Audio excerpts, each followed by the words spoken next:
Oh, hey guys, how you doing? Pastor Dan here. I was sitting here at my workbench and working on some sandals that I got, and this summer they broke. The strap came out, and I got to figure out how I'm gonna glue that back in. I got some Gorilla Glue. Maybe that'll do it for me. I don't know, but I got to figure that out. And then I was getting kind of thirsty, and I thought I'd get something to drink. And then I started thinking, is this glass? Is it half full? Or is it half empty? Do I need to go fill it up more? I don't. What do you think? Half full or half empty? How many of you say, raise your hand right now, if you think it is half full, raise your hand. And if you say it's half empty, raise your other hand. You know who's right? You're both right. Everybody's right. They say, if you say that this is half empty, there's a word for that. We call it being a pessimist. How many pessimists out there, huh? If you say it's half full, you're an optimist, and you kind of see the bright side of things. Well, there's a story in the Bible about some optimists and some pessimists that, well, trying to figure out a glass is no big deal. But for these guys, it was a huge deal because it ended up resulting in a 40-year camping trip.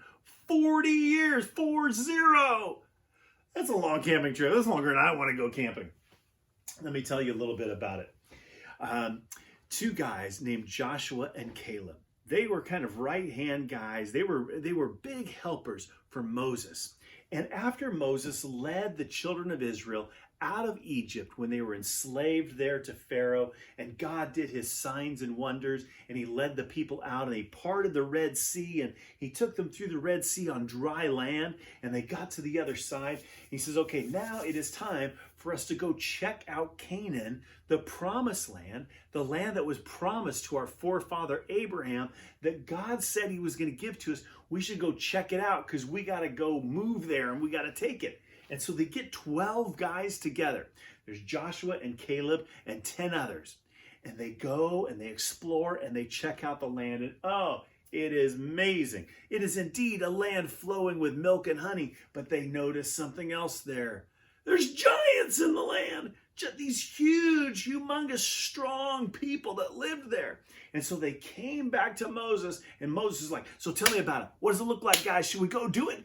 And they're like, hey, it's a good land. It flows with milk and honey, but there's giants in the land. I'm not going. I don't want to do it. Well, Joshua and Caleb, they're like, of course we can do this. We got God on our side. And the 10 are like, no way, Jose, man, I'm not going there. Well, let me read a little bit of the story. It's in Numbers chapter 13 and 14. Maybe you and your family can read it a little bit later on your own. But Genesis, Exodus, Leviticus, Numbers, fourth book of the Bible, in chapter 13 and 14, the men came back to Moses, Aaron, and the whole community of Israel. And the people were at Kadesh in the desert of Paran. And they met the men reported to Moses and Aaron and all the people, and they showed them the fruit of the land.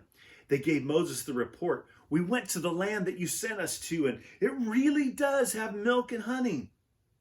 Here's some fruit from the land. But the people who live there are powerful. They're big and strong. Their cities have high walls all around them, and they're super large. We even saw members of the family of Anak there. Oh, they're huge. Well, they were pretty scared. In verse 30 of chapter 13, Caleb interrupts all of them, and he says to the men speaking to Moses, we need to go up there. We need to take the land. We can do it. Come on, guys. Well, the men who had gone up, they spoke, and they said, we can't attack those people. They're stronger than we are.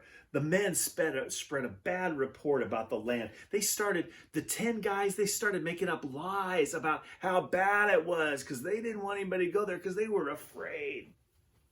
Well, in chapter 14, the story goes this way. That night, the members of the community raised their voices and they wept out loud. The Israelites spoke against Moses and Aaron, and the whole community said to them, we wish we had died in Egypt rather than coming out here in the desert. Why is the Lord bringing us into this land? Their glass was half empty. They were pessimists. We're going to be killed by the sword, and our enemies will capture our wives and our children. Wouldn't it be better if we just go back to Egypt? Half full or half empty. They were pessimists. But Joshua and Caleb spoke up. And they said, we passed through the land and checked it out, and it's very good. And if the Lord is pleased with us, he'll lead us into that land. It's a land that flows with milk and honey. And that was a way of saying, this place has everything. It's got all that we need. This is the greatest land ever. God's going to give it to us. But don't refuse to obey him. Don't refuse to obey God. Don't be afraid of the people of the land. We're going to swallow them up. The Lord is with us. Our glass is half full. So nothing can save them. Don't be afraid of them. So that's the story of Joshua and Caleb. And you can go back and read the whole thing in Numbers chapter 13 and 14 on your own. But here's the point. Here's what I want you to catch. Because the people who ignored God's promises, who ignored what God said, who didn't believe that God would give them the land, God said, you know what? I sent you into the land for 40 days to go check it out. And so for every day that you were there, I'm going to have you spend 1 year in the wilderness. You're not going to get to go to the promised land because you didn't believe me. So I'm going to send you to the wilderness for 40 years. And in fact, all of you are going to die, and you're not going to be able to get to go to the promised land. The people that are going to go are going to be Joshua and Caleb and your children. You guys don't get to go, but your kids will. And sure enough, 40 years later, Joshua and Caleb led the people into the promised land with the Battle of Jericho and all the other great battles that we read about in the book of Joshua. So, believing in God is not just being an optimist. It's not just having a cup half full. It's believing in God's faithfulness. It's believing that God said that he will do the things that he said he will do. It's when we read his word and we believe it and we obey it and we act on it, then we act in that faith and that faithfulness and trusting and believing God. And God's going to go before us. Proverbs 3, 5, and 6 says this, trust in the Lord with all your heart. Don't lean on your own understanding. Don't be just a half-empty kind of person. Don't lean on your own understanding. In all your ways, in everything that you do, acknowledge him. Remember that he is God, and he will make your path straight. He's going to go before us. So there's a little reminder next time you pick up a cup, remember that it's really half full because God is with us. And if God is for us, who can be against us? Nobody can. So you and your family go and read Numbers chapter 13 and 14 and talk about it and talk about the ways that God is going to do great things in your life and your family if you just trust him. God bless you guys. See you next time.